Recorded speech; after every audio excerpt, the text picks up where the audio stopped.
Hi, I'm Dan Kmeyer, your non-tech talking tech guy with West Valley Technical Services. These videos are just one of the ways that we help schools, nonprofits, and companies get the most out of their IT budgets. So let's get to it. In this video, I wanted to talk about one of the toughest challenges currently facing school administrators, and that's the desire to allow each student to utilize a mobile device like a smartphone, Chromebook, or maybe even a tablet for the purpose of individualized learning.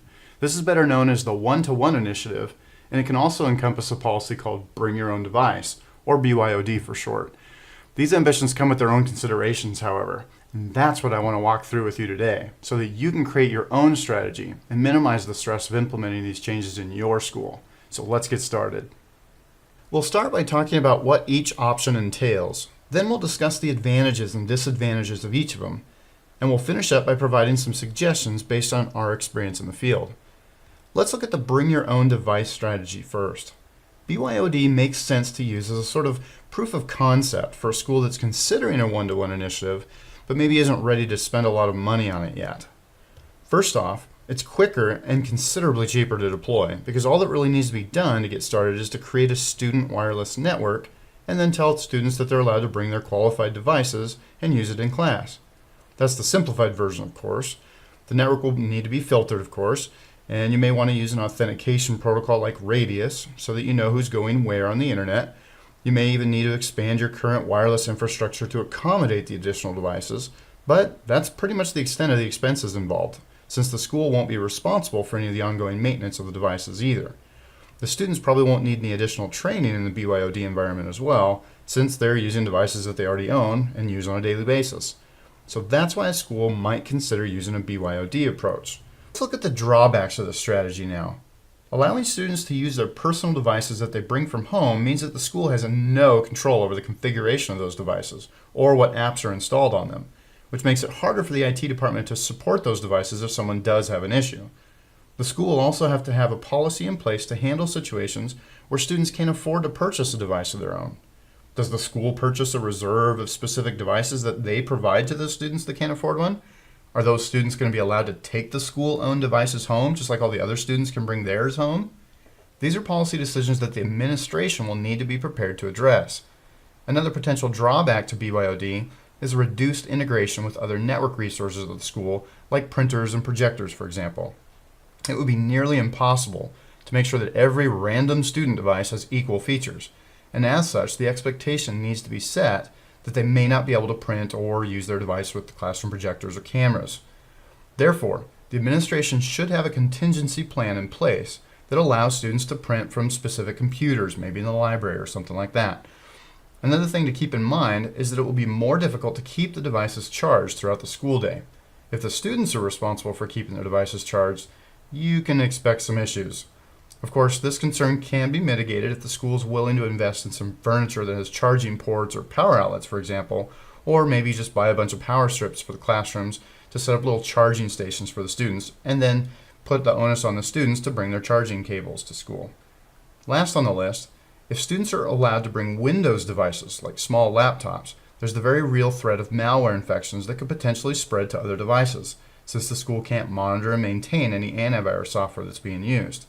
Our suggestion in these cases to mitigate that risk is to just use a wireless access point that has a feature called device isolation, which effectively cuts off any communication between the different devices on the wireless network. Okay, that does it for the BYOD approach. Now let's take a look at a school-provided one-to-one infrastructure. There are a lot of advantages with this approach. The most obvious being the additional control that the school will have over the management of the devices, as well as all the apps being used. Since you'll typically use similar or identical devices for everyone, supporting them will be a lot easier for the IT staff too. The administration won't have to worry about students being quote-unquote left behind, so to speak, if they can't afford a device, since they'll be provided equally to all students too. This also makes it easier to connect those devices to other network resources like printers and projectors, since they'll all be the same and managed by the IT department. If devices are left at the school, it'll even be easier to keep them charged via carts or charging stations that all use uniform charging cables. And finally, since the IT department chooses and manages the devices, the risk of malware infections all but goes away. Sounds like a pretty good deal, doesn't it? Well, let's take a look at the downside so that you can see why everyone isn't already doing this. The biggest obstacle for a project like this is obviously going to be the cost. We're talking about the purchase of oftentimes hundreds of devices that range in price from $150 to maybe $400 each. On top of that, there are ongoing costs associated with the strategy in the form of maintenance overhead, both with repairs, replacements, and IT support. Since every student won't already be familiar with whatever device you end up going with, there's most likely going to be some training needed to get the students up to speed using those devices as well. So keep that in mind. All this together means that actually getting a one-to-one infrastructure up and running is most likely going to take a lot longer than a BYOD strategy. So if time is a big constraint for you, that needs to be considered. Okay, we've covered the pros and cons of both a BYOD and a school-provided one-to-one initiative. Hopefully we hadn't scared you off the idea. We actually think this is a great way to teach students the basics of digital citizenship, as well as preparing them for a world that they're going to be living in when they get out of school. Our suggestion for approaching this endeavor would be to apply for grants to provide the funds to go the full one-to-one route. And if you're unsuccessful or you just don't get enough, consider buying a smaller number of devices that you can then use to provide to the students that can't afford their own device, and begin with a BYOD approach until you can afford the full one-to-one infrastructure. Make sure to mitigate some of those risks that I mentioned before, and if you're still overwhelmed with this whole concept, or if you hit a snag in the implementation, or maybe you just need some clarification on something I talked about today, feel free to connect with us, and we'll be happy to assist you in any way that we can. We even offer free on-site network audits if you're in the southern Idaho area. So if that's you, let's talk.